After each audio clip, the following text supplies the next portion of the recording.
Hi, it's Stu Richards. Thank you for joining us today on the most recent of our series of fastcasts, where we share information and insights on the small to mid-sized business market. Today, we're going to be giving an overview of the SMB market and sharing some new research on their outlook, their challenges, their technology purchase plans, and how to reach SMBs. So as folks log in, what I wanted to do is to give you a little bit of an overview of who Bredin is, for those of you who haven't been on a fastcast before.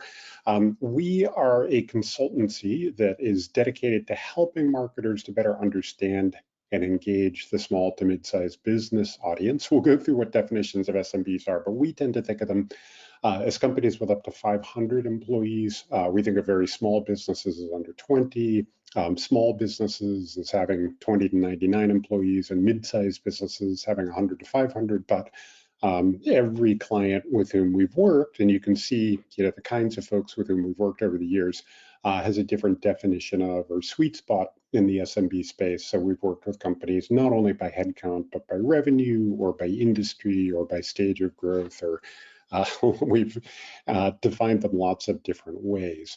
And the things that we do for our clients really fall into two categories. The first, of course, is to conduct research to provide insight into the mindset of business owners.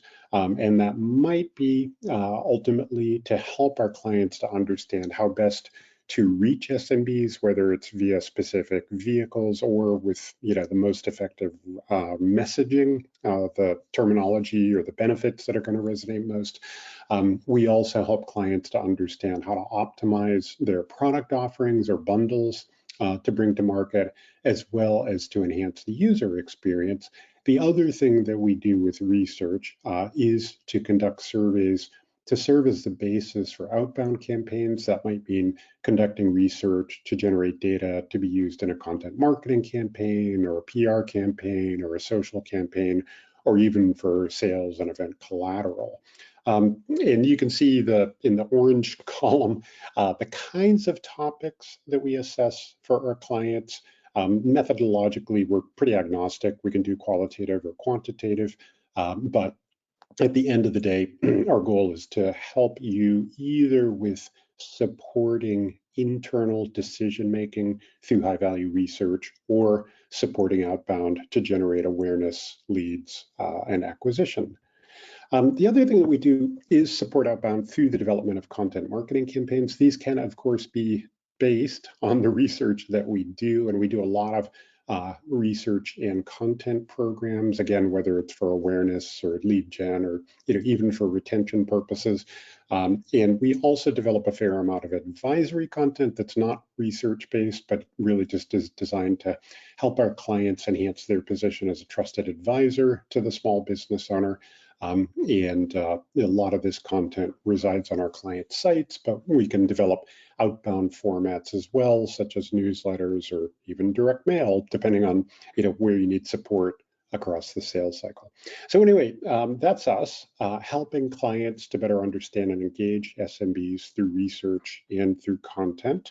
What we wanted to do today is take you through a combination of both recent Bredin research into the SMB market, as well as some third-party data around the kind of size and scope of the SMB market. Now, for those of you who are dialing in from overseas, this is a pretty US-centric presentation, but I think a lot of the dynamics around the small business market apply regardless of what theater you're marketing in. So the way that we generated the data in the Bredin research is by dropping some questions into the monthly survey that we do of SMBs, which we call the Bredin Pulse.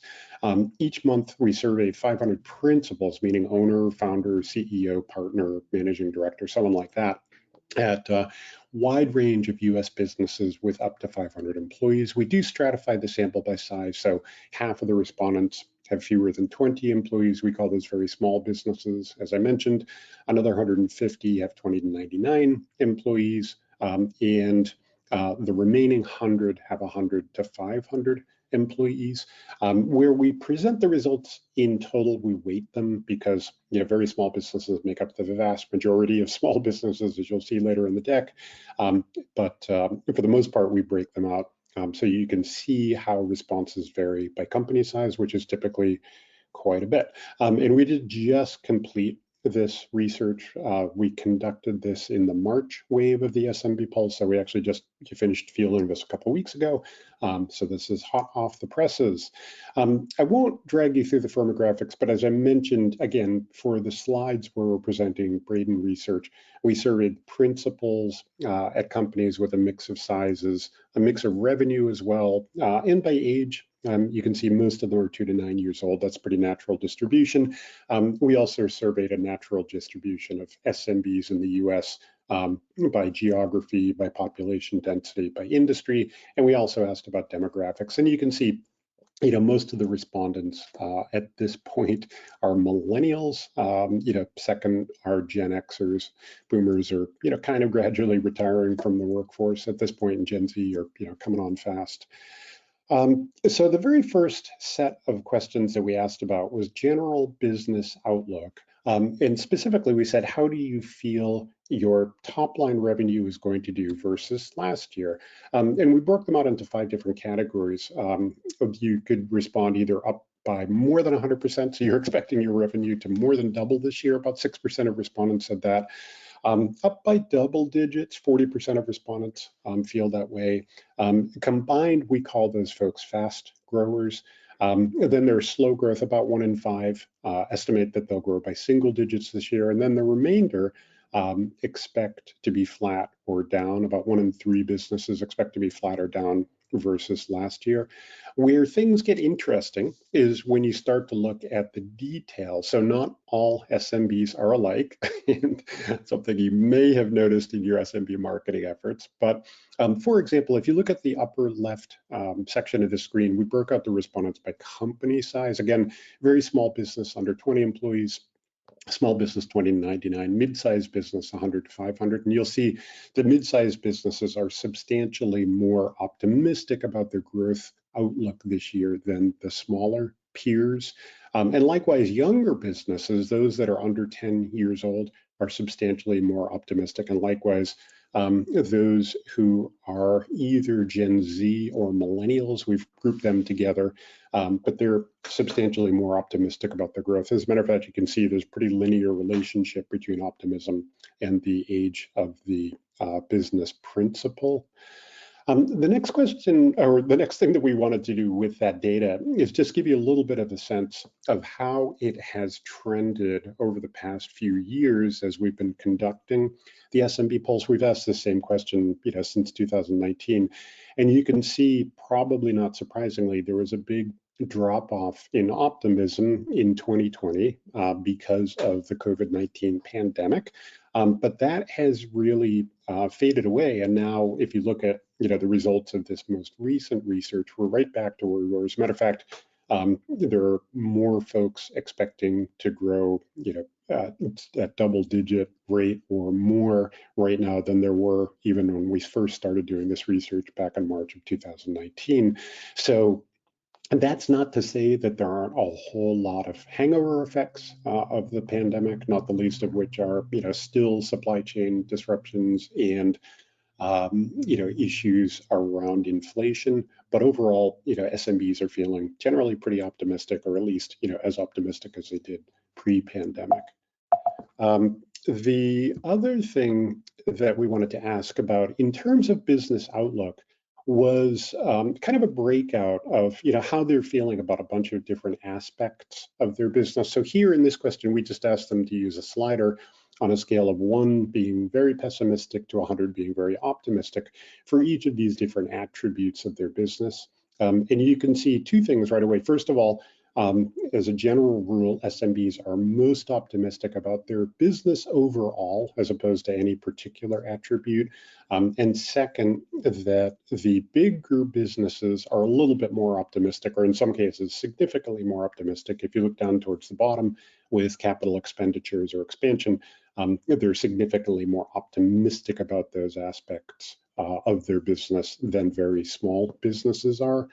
The other thing that we wanted to look at was their business challenges, and specifically, the importance of a variety of different tasks or, issues that small business owners face. So we just said, tell us, are these non-important, somewhat important, very important? This is the percent of folks who it said that each of these tasks are very important. So retaining customers, it's interesting for both the very small businesses and small businesses.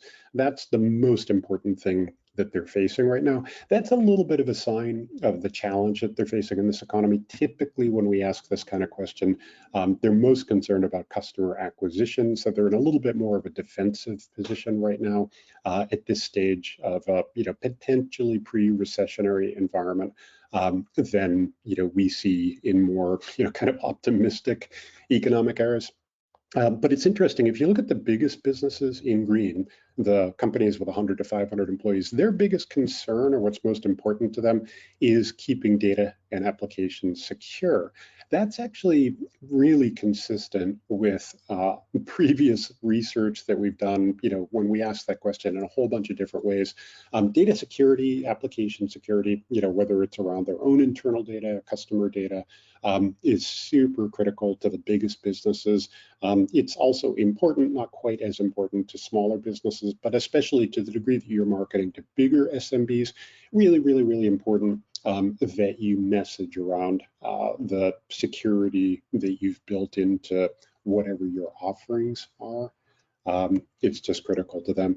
This is a continuation of that same question. And you can see again, the bigger the business, the more important a lot of issues are. And especially, if you look down toward the bottom of the green column here for the biggest businesses, dealing with competition is much more important for them than smaller businesses, developing new products and services. And one thing that's interesting, creating a diverse workforce is the only issue that is significantly more important by size. You can see if you look in the orange column, the little letter A, that just indicates that creating a diverse workforce is significantly more important to the SBs in column B than the very small businesses in column A. And if you look over to the right in that same row, the AB means that for the biggest businesses, creating a diverse workforce is statistically significantly much more important for them than it is for either the small businesses in column B or the very small businesses in column A. We also wanted to get a sense of their feelings about a recession. So we just said, what do you think about a recession? Are we in one? And you can see, depending on company size, either about a quarter of the smallest businesses or a fifth of bigger businesses think, yeah, we're in one right now, or it's very likely. And you can see, again, about a quarter of very small businesses and almost a third of bigger businesses feel like it's very likely. And then the remaining half, almost exactly half in each case, feel like, what, not so much, might be likely, might not be likely, but they're more kind of the glass is half full. So it really depends, not so much by size who you ask. You can see effectively those responses are identical. There's no little letters indicating any statistically significant difference there. But when you break the responses out by other attributes, you do see some interesting variations. So for example, if you look towards the kind of center right under geography, we just broke the US out into the 4 Census Bureau regions. For whatever reason, perhaps it's just Midwestern optimism, they feel, the Midwestern region small businesses feel most optimistic about the economy in the sense that they feel like a recession is least likely relative to their peers from other regions in the country. By industry, retailer and wholesale businesses feel less concerned about a recession than certainly professional services or manufacturing businesses do. And likewise, kind of ironically, the boomers who you saw were a little bit less optimistic overall about their business prospects or their business growth outlook. They're a lot less likely than their younger peers to feel like we're either in a recession or, one is imminent. But it's also interesting, political affiliation, is not necessarily a way you go to market against SMBs, but your political affiliation is actually the biggest predictor of whether you feel like we're in a recession or not. We also asked about spending cuts, and it's really interesting to think about what might be sacrificed as a result of economic headwinds that many SMBs are facing. So we just asked about 4 different areas, and there were 3 different response options. They could either say, yeah, we've already made a cut, for example, to sales and marketing, or we haven't yet, but we plan to in orange, or in blue, no, we're good and we're going to maintain our business plan for the course of the year. And you can see that there's a couple interesting takeaways. First of all, most SMBs don't plan to make cuts this year, which is good. So they remain optimistic, overall. Or if you're a glass half empty kind of person, they hadn't made that ambitious plans in the first place. So there's not that much to cut. But what's also interesting is, smaller businesses, you might recall from a couple of slides back, tend to be a little bit less optimistic about their growth outlook than bigger businesses. However, they're less likely to make cuts this year across the board, whether it's in sales and marketing or technology spending or their plans for expansion, and especially in headcount. Now, that's also easier for them to say because they tend to have a whole lot less headcount than their bigger peers.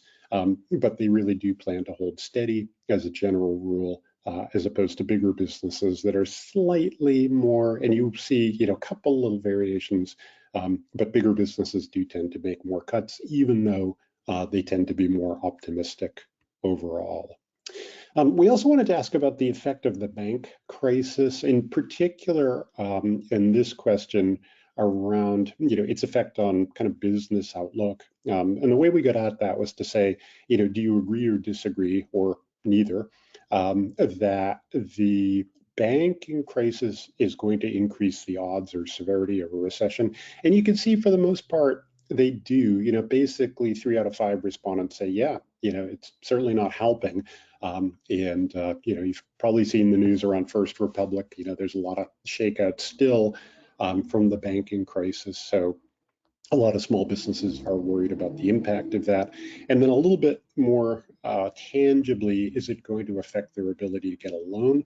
And they're not quite as willing to agree with that as the general feeling that it's going to impact the likelihood of a recession. But still, 40% of small and very small businesses feel like it is in fact going to make it harder for them to get access to credit, and fully half of the biggest businesses feel that way. So there's definitely concerns out there around the availability of credit based on what's happened with SVB, et cetera.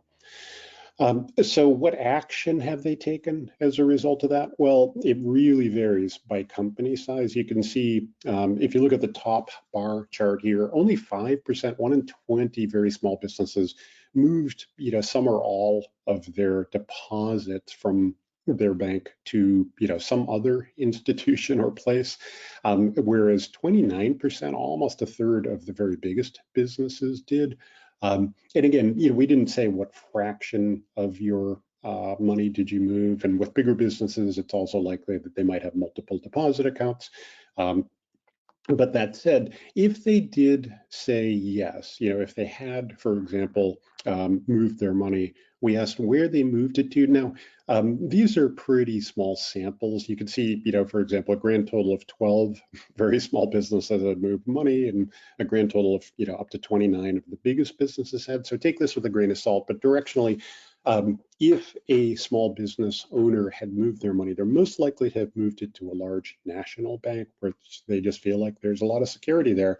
And second most likely place for very small businesses is someplace else, as opposed to another smaller bank or a money market fund or a Brex or Mercury or that kind of neobank. For bigger businesses, if you look in green, they've moved them to multiple locations, clearly, whether it's a bigger bank, a regional bank, money market, even community bank. So they're going to a lot of different places. And then the flip side of the coin is if they haven't moved money yet as a result of, SVB, Signature, again, now First Republic, are they likely to? Not really, in the sense that only 1 in 5 very small businesses says they're likely to, and about 1 in 3, but still, that's a significant fraction. So, there's a, if you're holding a lot of deposits on the part of small businesses, really good time, if you haven't already and you're a bank, to make sure that your customers know that you're a secure place to be, and their money is in good hands, because there's a lot of nervousness around what comes next. So now we wanted to change track a little bit and give you kind of take a step back and give you kind of an overview of the SMB market overall, now that we've set context a little bit around, what their outlook is and what their concerns are. So we talked a little bit at the very top of the presentation around what an SMB is. Again, we tend to default to headcount, but the short answer is it's pretty squishy topic, because it's kind of however you need to define it most effectively for your sales and marketing or customer service activities. And again, we have clients who define them by headcount or by revenue or by number of seat licenses or by ARPU, or you name it. And it's easy to default to the SBA definition, which again tends to be by headcount, but that definition varies by industry. And you can see here, for example, that even within a very specific subsector like forestry and logging, the SBA defines businesses in some cases by revenue and in other cases by headcount, and there's no fixed definition for either. So for example, if you look at mining, except oil and gas, iron ore mining, a small business, again, one that is subject to receiving government benefits that are only small businesses are eligible for. An iron ore mining company can only have up to 1,400 employees to be eligible for those kinds of benefits, whereas a gold or silver ore mining company can have up to 1,500 employees. And again, if you look at building materials, garden equipment, and supply dealers, what defines a small business, at least according to the SBA, varies again by revenue. So the short answer is that what makes an SMB really varies, and what's really most important to think about is what works for your marketing purposes. How are they addressable? How are they differentiable? How is it that you can internally work with different definitions that works effectively across your organization? And then, also to zoom out in terms of the big picture, again, of the United States small business population, there's, pick a number, anywhere from 27 to 33 million SMBs in the United States. And this is 2022 data, or I'm sorry, 2020 data. But, if you go with the 33 million data number, 27 million of those are non-employer businesses, meaning it's a sole proprietor. So that could be your Uber driver, that could be an attorney who's hung out a shingle on their own, could be an independent consultant or a graphic designer. You can think of lots and lots and lots of examples, I'm sure, of sole proprietor kinds of businesses, and there are a lot of them. And then if you look at the size distribution, it's a very flat pyramid, so the bigger the business, the, far and away fewer of them there are. But it's interesting, if you look at the economic output, even though non-employer businesses make up about 80.4% of total SMBs, their economic contribution is only about 3% of total business receipts for the US economy. So, it's really interesting to see the difference in economic output compared to company size. Another way to look at the small business market, of course, is by the number of different industries, or the number of businesses in different industries. So here's SBA data for, again, 2022, and it's broken out. And the first column, by the way, that's not no employee, that's not the number of employees. I know it doesn't stand for number, it means no employees. Again, a sole proprietor business. So there are 3.8 million professional, scientific, or technical services companies that have, basically one person working for them, a sole proprietor. 770,000 with 1 to 19 employees, 51,000 with 20 to 499, meaning there's about 4.6 million small businesses in the professional, scientific, and technical services category. But it's interesting, if you look at the breakout, accommodation and food services actually has the most businesses with 20 to 499 employees. So that just speaks to, you need a decent sized team to run, for example, a decent sized restaurant or hotel, for example. Another kind of step on our page in the primer on the small business marketplace is what kinds of corporate structure are available to a small business. And basically, sole proprietor is, because as we saw, they make up about 4 out of 5 small businesses. Not surprisingly, that's the most common business structure. Very simple to form a sole proprietorship, very inexpensive to do so. Partnerships also very common, as are different kinds of corporations which have different legal liability and tax structure implications. And by the way, you don't need to do screen grabs or anything if this is helpful. Please feel free to shoot me an email. I'm happy to send you a copy of this deck after the readout. What is also interesting is to take a look at the business formation trend. So this is just the number of new businesses that have been formed by month, going back to 2004, again, using census data. And there's a couple interesting trend lines. Basically, the number of small businesses that are formed each month is pretty much flat. If you look at from start of 2005 to around 2012, and then a little spike at the end of 2012, start of 2013, and then a gradual uptrend that goes all the way to 2020, basically. And then of course fell during COVID and then surged hugely, just really uncharacteristically post-COVID, for a variety of reasons, not least of which were layoffs because of COVID, resulting in a lot of folks deciding to start their own business, or businesses that sprung up as a result, to meet specific needs that the COVID pandemic created. But it's not just a one-time. It's interesting, kind of peak in the sense that it hasn't returned to, for example, the 2012 to 2020 trend line. It's maintained a pretty high level of business creation or business formation ever since.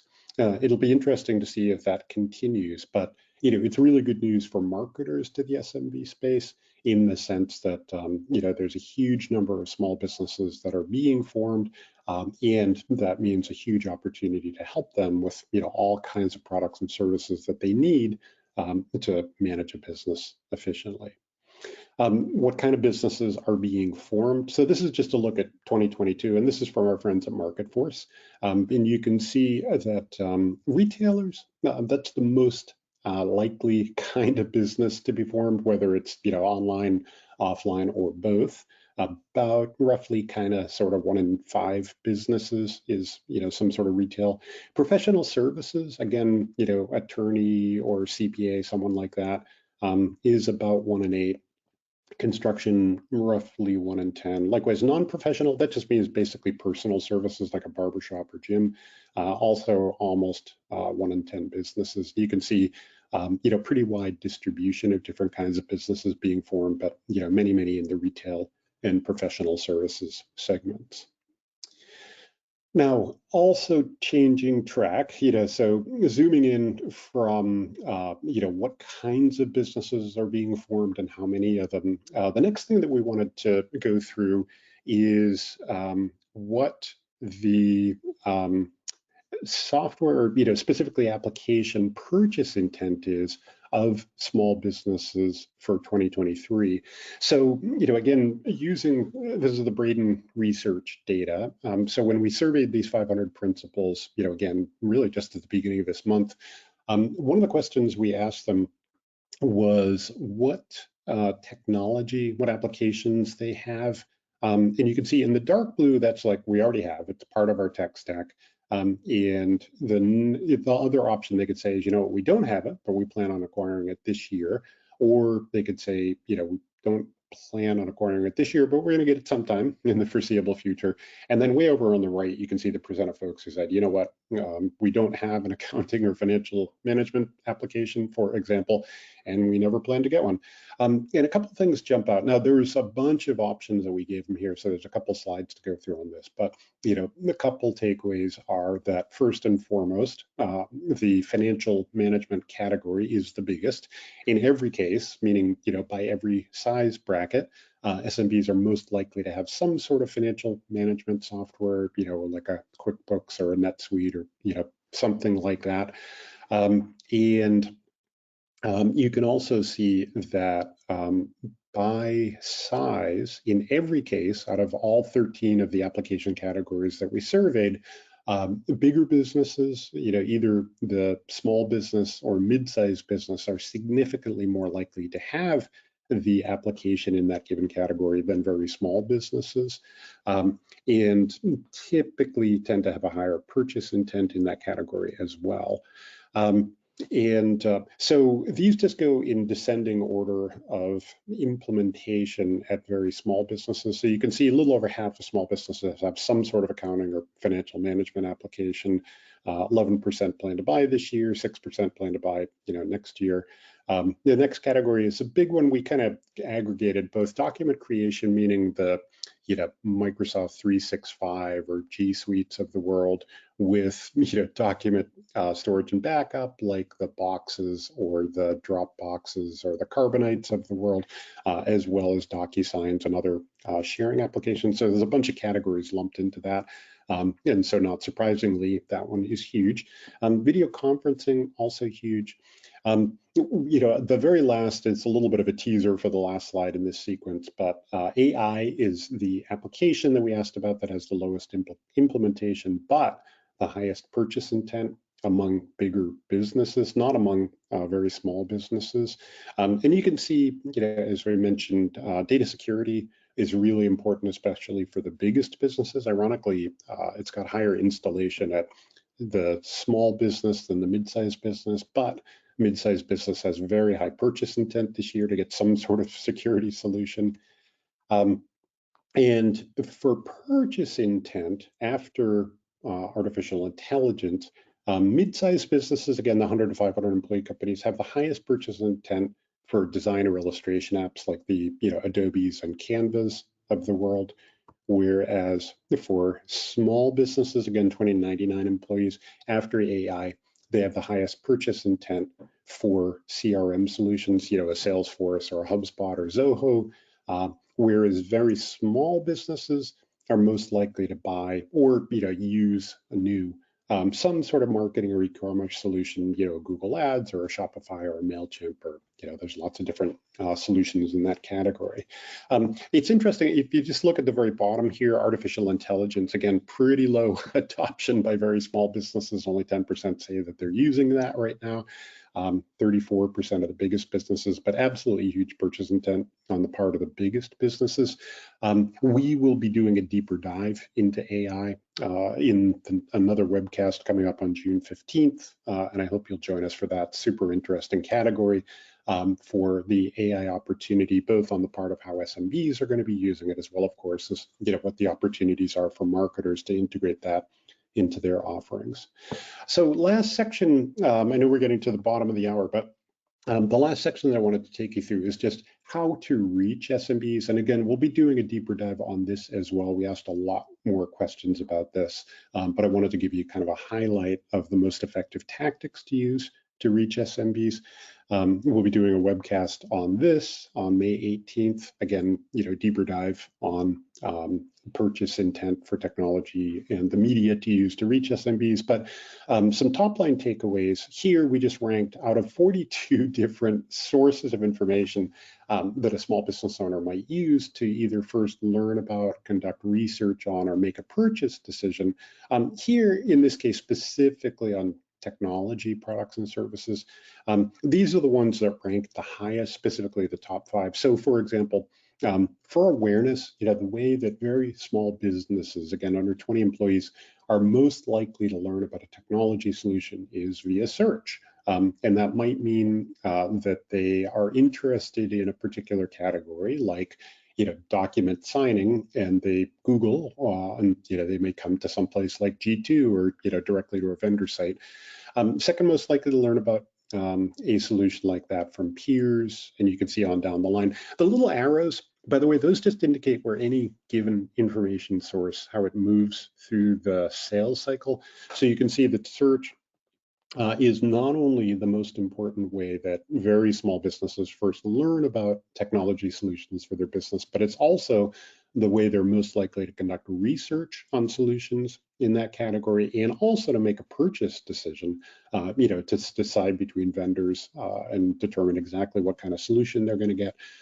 Whereas if you look at, again, the awareness, none of the tactics or information sources in the second, third, fourth, or fifth place make it into the top 5 in research, and likewise, none of the second through fifth information sources in the research stage make it to the purchase stage. So what's interesting is if you look at purchase, search is first, but then the product section of your site is second most important. So really important, obviously, if you're marketing to very small businesses, that everything you do is optimized for search, and especially important that your site is really easy to understand in terms of what your offerings are and how a very small business is going to benefit from them. Now, for small businesses, again, companies with 20 to 99 employees, the information sources that they use vary from those most used by very small businesses. Now, there are a couple areas where it's the same. Search is most important at the awareness and the research stage, but not even in the top 5 at the purchase stage. They're most likely to rely on a CFO or someone else in the C-suite. And for the second, instead of peers, as was the case with very small businesses, they're actually most likely to learn about your solution via business or general news sites. So, a New York Times or a Wall Street Journal or a Forbes or a Fortune or a Bloomberg or something like that. And that actually remains in the top 5 at the research stage.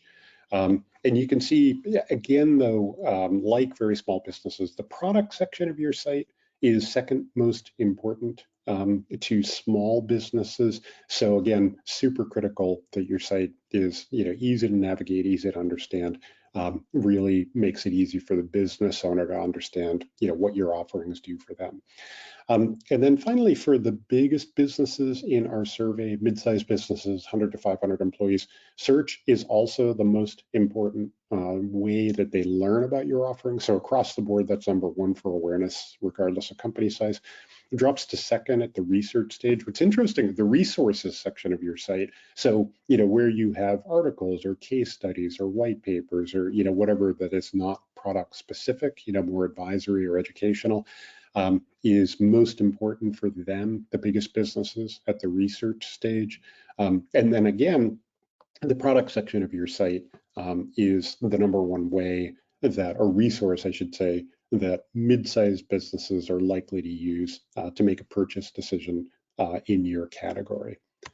So that's it. I hope that was useful, and I hope you can join us for our next series of upcoming webcasts based on Pulse research. So as I mentioned, on May 18th, we'll do a deeper dive into the technology purchase plans and the information sources, as well as the benefits that SMBs look for in applications.